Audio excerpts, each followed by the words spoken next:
د ننګرهار ولایت په شیخ مصری صنعتي پارک کې د افغانستان برېښنا شرکت سولرستان او ترکی واویه شرکت په ګډه د 28 میلیونه ډالرو په مالی لګښت د 40 میگاواټ لمریزې برېښنا پروژې پرانسته وکړه. د یادې پروژې د پرانستې پر مهال د افغانستان برېښنا شرکت عمومي رئیس عبدالباری عمر په خپل خبرو کې وویل د لمریزې برېښنا دغه پروژه به په صنعتي پارک کې د 150 کارخونو د برېښنا اړتیا پوره کړي. د ښاغلي عمر په وینا له لسیزو وروسته د افغانستان برېښنا ظرفیت په راتلونکي کال کې تر 900 میگاواټه رسیږي چې دا یو لویه لاسته راوړنه ده. نوې پروژه چې د 28 میلیونو ډالرو په پانګونې سره ترسره کیږي، په دې پروژې کې د افغانستان برېښنا شرکت مشارکت کړی.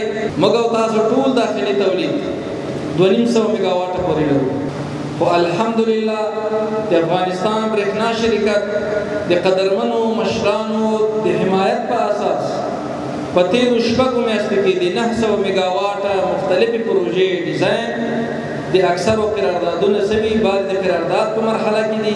په یاده غونډه کې د امارتي شرکتونو مسؤلینو وویل په ټولو امارتي شرکتونو یې غږ کړی چې په ټولو برخو کې شپه ورځ کار وکړي څو افغانان په هره برخه کې له پرمختللې نړۍ سره سیالان شي. هغه همداراز وویل په تیرو 40 کلونو جګړو کې چې افغانان له کومو پرمختګونو راګرځول شوي باید جبران شي او دا په ژمنتیا او نستړي کېدونکي کار کېدلی شي. زه تاسو ته پوره ډاډ او اطمینان درکوم چې موږ به د هیواد د آبادی او خودکفا کولو په لور چټک ګامونه اخلو او ان شاء الله العزیز دا هوډ لرو چې په شپه او ورځ کار وکړو ترڅو په دې اوس پرمختللي دور کې یو ځل بیا زموږ تاسې هیواد هم له خپلو سیالانو سره سیال شي.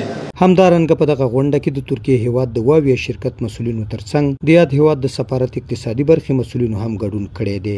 دوی په خپلو خبرو کې د افغانستان وروستي پرمختګونو د پام وړ یاد کړل او زیاته یې کړه د نورې نړۍ پانګوالو ته زمینه برابره ده ترڅو افغانستان ته د پانګې اچونې لپاره راشي. Kamil başta olmak üzere Angurcik tabel او نوبل اقتصادونه پراخیږي او ترانسپورتي پروژې عمل کیږي. موږ د افغانستان د پرمختګ شاهدان. Değerli hazirun, Afganistan'da özellikle son dönemde Afganistan'da ځینې پرمختګونه په ځانګړي ډول د عملیاتو بیرته کېدو، د فساد پر ضد مبارزه، د اسعارو په بازار کې ثبات او د نړیوالو پانګوالو د ضرورتونو برابرول. د ننګرهار صنعت او سوداګرۍ رئیس او د صنعتکارانو ټولنې مشر وویل ننګرهار د هیواد په کچه یو صنعتي او ګرم ولایت دی چې دغه پروژه ورته بسنه نه کوي او باید پاملرنه ورته زیاته شي. دوی د ورته نورو برېښنایي پروژو غوښتنه هم کوي ځکه یو لوی صنعتي پارک چې د جلال آباد ښار په 9 ناحیه کې څو کلونه وړاندې جوړ شوی د برېښنا نشتون له امله پکې څوک پانګه اچونې ته زړه نه ښه کوي. د شاهي صنعتي پارک چې یو زرو شپږ 50 جریبه ځمکه کې جوړ شوی او زیربنا چارو باندې 40 میلیونه ډالر لګول شوي او د 300 فابریکو د فعالولو ظرفیت لري، مګر د برېښنا د انرژۍ د نشتون له امله غیر فعال دي. بسنه نه کوي. ننګرهار یو داسې موقعیت لري، ننګرهار یو ګرم ولایت دی.